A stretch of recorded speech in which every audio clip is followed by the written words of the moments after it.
En este vídeo vamos a ver algunos detalles de las lámparas de descarga. En concreto nos vamos a centrar en las de uso doméstico, las que han sustituido a las bombillas de filamento de toda la vida. Estas lámparas son de bajo consumo y se conocieron al principio como lámparas ahorradoras. Realmente, en la actualidad, las lámparas de tecnología LED consumen la mitad que una lámpara de descarga de gas. Por otra parte, estas lámparas son altamente contaminantes y es conveniente conocer lo que tienen en su interior para intentar reciclar lo que se pueda y aprovechar parte de su circuitería, ya que contienen todas ellas electrónica en su interior y se puede reciclar. Al manipular este tipo de lámparas hay que tener cuidado de que no se rompa la bulba. En su interior, aparte del gas, contienen mercurio y el mercurio es altamente contaminante. En caso de que se rompiera estando encendida, el riesgo es todavía mayor porque se podrían inhalar los gases del mercurio. Habría que dejar la habitación ventilándose para evitar riesgos. Vamos a ver a continuación algunos detalles de su interior. Cuando una lámpara de descarga deja de funcionar, tenemos que tratarla con cuidado para que no se rompa la ampolla y llevarla a un punto limpio. En caso de que quisiéramos reciclarla por nuestra cuenta y queremos experimentar, podemos separar con la ayuda de un cuchillo haciendo palanca la parte de la ampolla de la electrónica. Separamos los 4 terminales que van arrollados en unos pines del circuito impreso y tendríamos por una parte la ampolla y por otra las electrónicas. Es fácil que muchas de las placas electrónicas estén bien y alguna de las ampollas también estuviera bien. Haciendo combinación entre ellas podríamos llegar a montar una lámpara y ponerla en marcha. Si al desmontar la lámpara vemos en los 2 laterales donde están los filamentos que no hay zonas ennegrecidas, podríamos medir con un polímetro en ohmios a ver si hay continuidad en los filamentos, en ambos filamentos. En caso de que hubiera continuidad en los 2, es muy probable que esa lámpara estuviera bien y el problema estuviera en la electrónica. Haciendo un cambio con otra de ellas que estuviera bien, podríamos comprobarla. La electrónica la podemos utilizar también para sustituir en un tubo fluorescente el balastro y el cebador y hacer un encendido electrónico con mucho más rendimiento que un sistema de balastro y cebador. Antes de entrar en los detalles del reciclado de una lámpara de descarga, vamos a ver algunos conceptos para tener claro cuando vamos a una tienda qué es lo que estamos comprando. Siempre estábamos acostumbrados a saber que una lámpara de 100 vatios de incandescencia da un tipo de luz, otro de 60, sabemos qué tipo de luz da y a la hora de comprarla íbamos a comprar por potencia. Por potencia una lámpara sabemos qué cantidad de luz nos iba a dar. Actualmente eso ya no se puede hacer así. No podemos hacerlo por vatios porque dependiendo de la tecnología la luminosidad cambia. Entonces tenemos que conocer algunos conceptos para saber qué es lo que tenemos que mirar. Lo que tenemos que mirar realmente son las unidades de luminosidad, los lúmenes. Normalmente las lámparas van rotuladas en lúmenes. La unidad básica del sistema internacional es el lumen por metro cuadrado, que es lo mismo que un lux y es lo mismo que una candela. Es decir, el número de lúmenes que nos mostraría en el envoltorio son lúmenes por metro cuadrado. Es los lux que mediríamos a una distancia de 1 metro. El lux es el equivalente a la iluminación que incide sobre cada metro cuadrado de una superficie y sobre la cual se distribuye uniformemente un flujo luminoso de 1 lumen. Ese sería el concepto. Aquí lo podemos ver de forma gráfica, suponiendo que este fuera el punto de luz, un punto de 4 candelas, a una distancia de 1 metro mediríamos en toda la superficie 4 lux. A una distancia doble de 2 metros la medida sería de 1 lux, porque la relación es las candelas partido por la distancia al cuadrado. Otra medida, dependiendo de las unidades, sería un lumen por pie cuadrado, que es igual a una bujía pie. La bujía pie, el equivalente sería multiplicar los lux por 0,0929 y los lux serían las bujías pie multiplicado por 10,76. Esto sería para hacer cálculos que realmente tampoco nos interesa. Lo más importante que tenemos que saber es que los lux es la unidad de medida de luminosidad y vamos a tener una referencia sobre las lámparas de incandescencia para saber qué lúmenes tenemos que comprar para que sea equivalente a las lámparas de incandescencia, que es la referencia que tenemos. Esta es una tabla de equivalencias lumínicas para conocer y tener una referencia de una lámpara incandescente la cantidad de lúmenes que tiene en relación a una de tipo halógeno, fluorescente o de tipo LED, para poder elegir la lámpara más adecuada a nuestras necesidades. La referencia, y lo más importante, es la cantidad de lúmenes por vatio. Este es el valor que nos va a indicar el ahorro que vamos a obtener.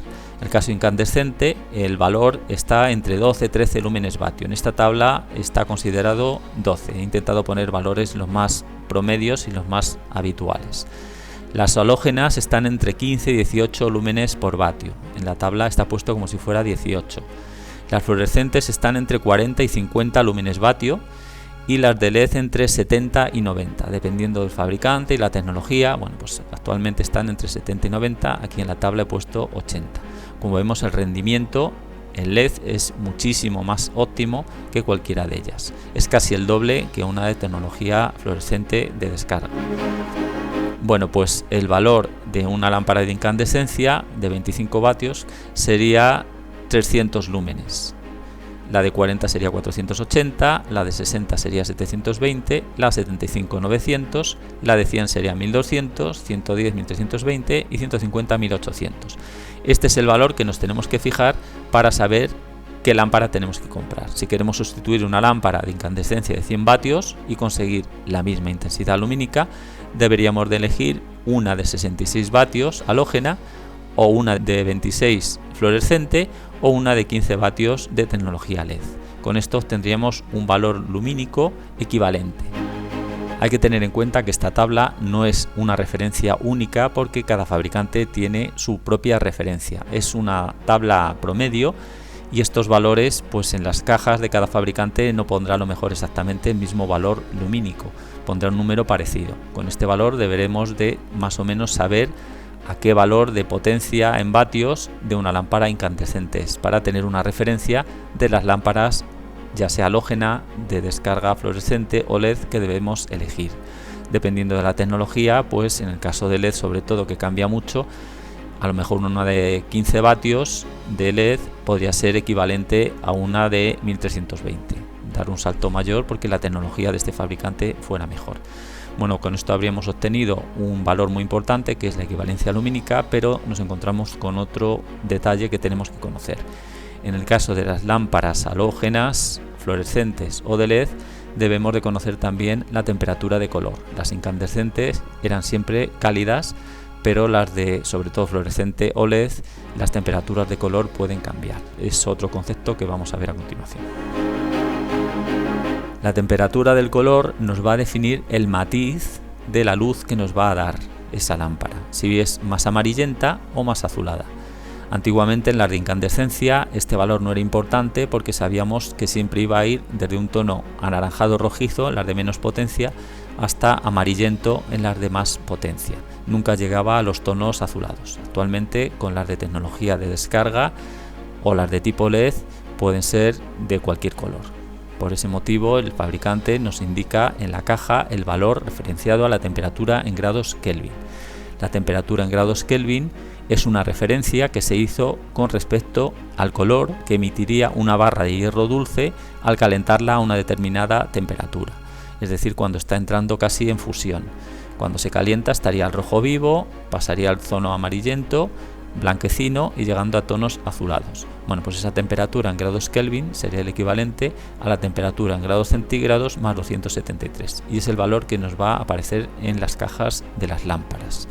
El valor de 3000 grados Kelvin sería un color muy cálido, denominado, podría poner el valor en temperatura en grados, o muy cálido, cálido, neutro, luz día. Bueno, pues aquí vemos la equivalencia para saber más o menos el matiz de la luz que nos va a dar. Si nos interesa tener una luz neutra, pues podríamos coger entre 4500 y 5000. Un valor cálido pues sería entre 3000 y 4500, y un valor más azulado sería entre 5500 y 6500. Este es el esquema de una lámpara de descarga de 20 vatios. De unas a otras varía algún componente, pero básicamente el circuito es muy parecido, si no idéntico.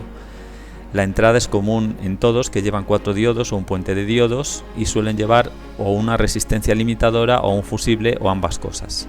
Normalmente es para que haga la función de limitación en caso de que existiera un cortocircuito y se quemara o el fusible o la resistencia.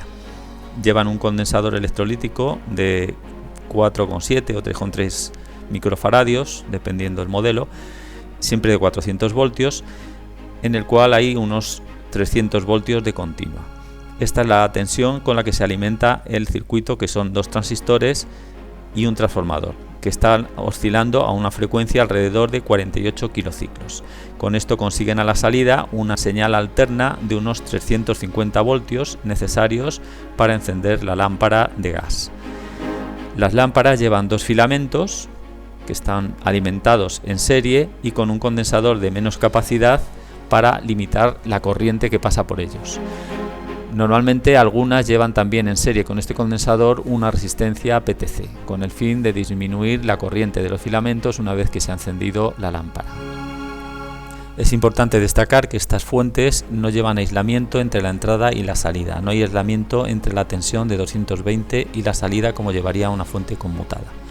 Hay que tener cuidado si se utilizan para otro fin que no sea encender una lámpara, porque se podría correr el riesgo de haber una diferencia de tensión entre la salida y la red y crear un arco o que se disparara el diferencial. Por ejemplo, al medir con un osciloscopio, si el osciloscopio está alimentado a la tensión de red, por el hecho de poner la punta de negativo a cualquier parte del circuito, podría dispararse el diferencial de la instalación eléctrica. Esta es la señal que veríamos en un osciloscopio en caso de que la lámpara la desconectáramos del circuito. Es una medida hecha con la placa sin conectar a la lámpara de descarga. Además, en el osciloscopio se ha puesto a posta, enchufado a la tensión eléctrica de la red, para ver exactamente cómo sería la forma de onda. Se ha puesto como protección un condensador para que no se dispare el diferencial, pero aquí vamos a ver el efecto que se produce. El oscilador, para empezar, no funciona a su frecuencia nominal, está trabajando a una frecuencia alrededor de 266 ciclos en este caso, pero bueno, entre 250 y 300 ciclos más o menos. La tensión es aproximadamente 200 voltios pico a pico, pero tiene una pequeña deformación, una ondulación que es la frecuencia de la red. Aquí lo vemos más ampliado, se está montando la tensión de la red sobre la señal del oscilador. Aquí vemos que hay una derivación que se está metiendo a través del cable negativo de la punta del osciloscopio. Hay una derivación de unos 100 voltios también o 150 que se están metiendo a través de la punta. Por eso vemos esta deformación con un ritmo de 50 ciclos. Aquí ya tenemos la medida hecha con el osciloscopio conectado a batería y con la lámpara de descarga conectada. La tensión es de 350 voltios pico a pico y la frecuencia de 48 kilociclos. Esta frecuencia, que es mucho más alta que la tensión de red, evita los parpadeos y con ello se consigue un alto rendimiento de la lámpara. Al mismo tiempo, el encendido, al ser un encendido electrónico, es instantáneo, no necesita ni la reactancia ni el cebador. Ahora nos vamos a plantear una pregunta. Si este circuito es de 20 vatios, está alimentando una lámpara de 20 vatios, ¿qué pasaría si la conectáramos a un tubo fluorescente de 36 vatios? ¿Se encendería o no se encendería? ¿Se quemaría la placa o funcionaría? ¿Qué es lo que pasaría? Bueno, pues lo vamos a ver a continuación. Pues la solución está aquí y como podemos ver, la lámpara se está encendiendo. Hemos conectado los 2 hilos del filamento de la lámpara original al extremo del tubo que lleva un filamento y los otros 2 al otro extremo que lleva el otro filamento. El tubo, como vemos, está encendiendo. El asunto es que no sabemos con qué intensidad lo está haciendo. Ahora haremos las medidas y comprobaremos qué es lo que sucede. Al no ser una resistencia, es simplemente un gas con una distancia determinada y le estamos aplicando una tensión suficiente para cebar el arco y que se cebe, pues está encendiendo. El problema es que la placa no nos está dando la potencia suficiente para que nos dé la luminosidad que este tubo debería de dar. Ahora lo vamos a ver en la siguiente imagen. En esta imagen podemos ver un lusómetro que ya me hice hace tiempo con el fin de medir diodos LED, la luminosidad de diodos LED.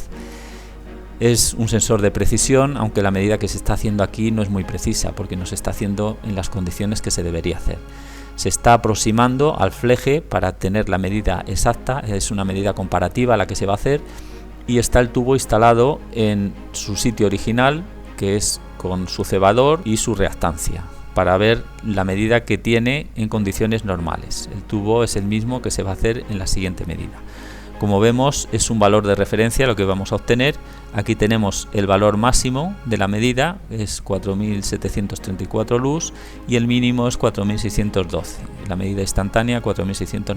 Bueno, tiene una tolerancia más o menos de 100 lux durante un minuto que estuve haciendo la medida.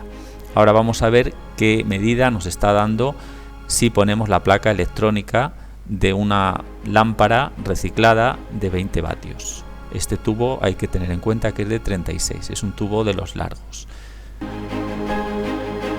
Y aquí tenemos la otra medida, la medida hecha con la placa electrónica reciclada. Como vemos, cae bastante la luminosidad. Está en 1585 de máxima, 1496 de mínima, la medida instantánea de 1582. Como vemos, la luminosidad es bastante más pobre. No se aprecia mucho viéndola en el tubo, pero realmente sí existe porque es casi una tercera parte. Hemos rebajado la potencia en menos de la mitad, sin embargo la luminosidad nos ha caído casi en 3 veces. Esto simplemente sirve para comprobar que se puede conectar una placa de 20 vatios a un tubo de 36. Se enciende, el único problema es que no se va a encender con la intensidad que tiene que encenderse, pero funciona.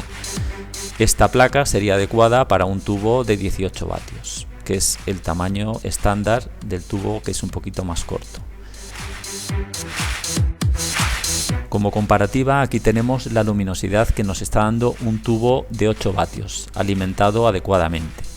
Es un tubo de estos portátil, mucho más corto que el de 36 vatios, y nos está dando una luminosidad de 3704 lux de máxima, 3535 de mínima, 3569 de medida instantánea. Como podemos ver, esta medida se aproxima mucho más a la que habíamos hecho con el tubo de 36 vatios alimentado de forma convencional.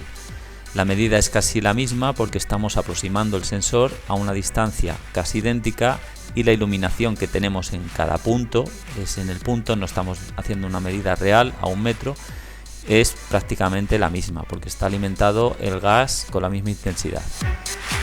Si esta medida la hiciéramos a distancia, como este tubo es más corto, obtendríamos un valor ligeramente inferior porque este tubo es de 8 vatios y el otro es de 36. Para ver el efecto y las ventajas de alimentar con un sistema de encendido electrónico en relación a uno con sistema convencional, vamos a verlo en un vídeo a continuación.